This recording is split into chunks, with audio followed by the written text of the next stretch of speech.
नमोऽस्त्वनन्ताय सहस्रमूर्तये सहस्रपादाक्षिशिरोरुबाहवे सहस्रनाम्ने पुरुषाय शाश्वते सहस्रकोटियुगधारिणे नमः। कृष्णाय वासुदेवाय हरये परमात्मने प्रणतक्लेशनाशाय गोविंदाय नमो नमः। इस चैनल से संबद्ध सभी विद्वद्गण, सभी जिज्ञासु छात्रवृंद, सहृदय सज्जन वृंद, संप्रति हम लोग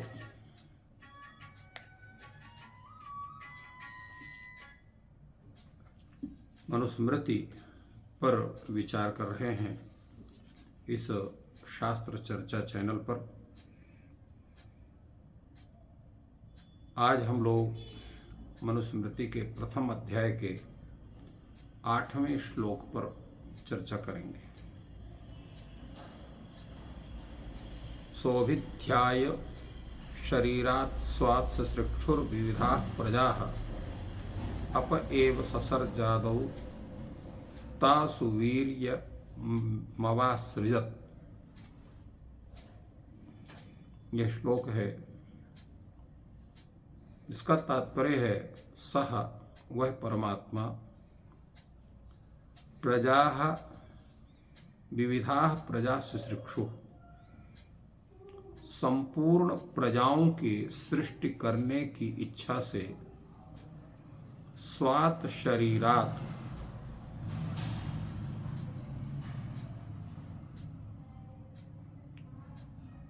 अपने शरीर से आप एव आदौ ससर्ज, सबसे पहले उन्होंने जल की सृष्टि की और जल की सृष्टि करने के बाद उस जल में तासु वीर्यम अवासृजत, उसमें अपने शक्ति रूपी बीज को स्थापित किया।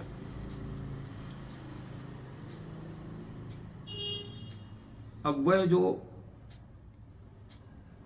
परमात्मा है जिसके विषय में पूर्व श्लोकों में चर्चा की गई है,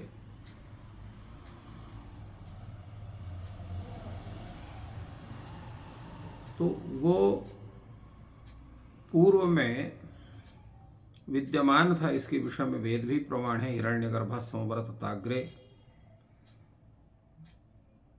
ये उसमें बताया गया है कि सर्वप्रथम परमात्मा ही अकेले विद्यमान था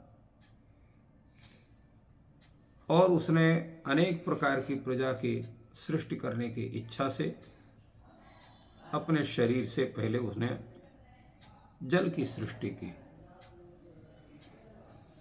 आज अनेक प्रश्न होते हैं कि ब्रह्मा बिना किसी अवयव के स्वतः केवल अपने विचार से या किस तरह से उस सृष्टि की प्रक्रिया को प्रारंभ कर सकता है।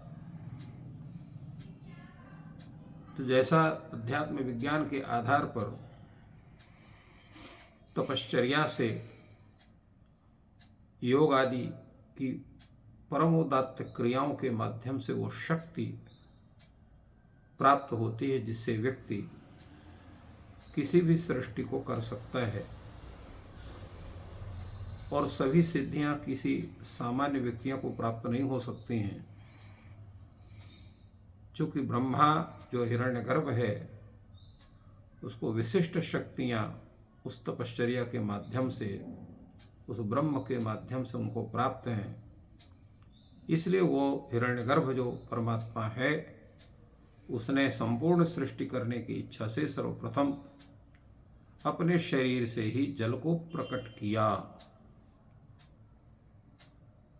और इसलिए अद्वैत दर्शन में प्रधानमेव तस्येदम शरीरम तच्चिदानुवर्तित्वात् स्वतः शरीर निर्माण हेतुत्वाच्च, इन नियमों के आधार पर अपने शरीर से ही, उसका शरीर ही उसका उपादान कारण है और निमित्त कारण भी है। इसलिए ब्रह्म को निमित्तोपादान कारण कहा जाता है। कारण यह है कि संपूर्ण जितना संसार है वो संपूर्ण संसार भी उस परमात्मा ने अपने स्वरूप से ही प्रकट किया। तो इसलिए ये संपूर्ण संसार भी जो है उस परमात्मा का, उस संपूर्ण संसार की सृष्टि में वह परमात्मा उसका उपादान कारण भी है और निमित्त कारण भी है।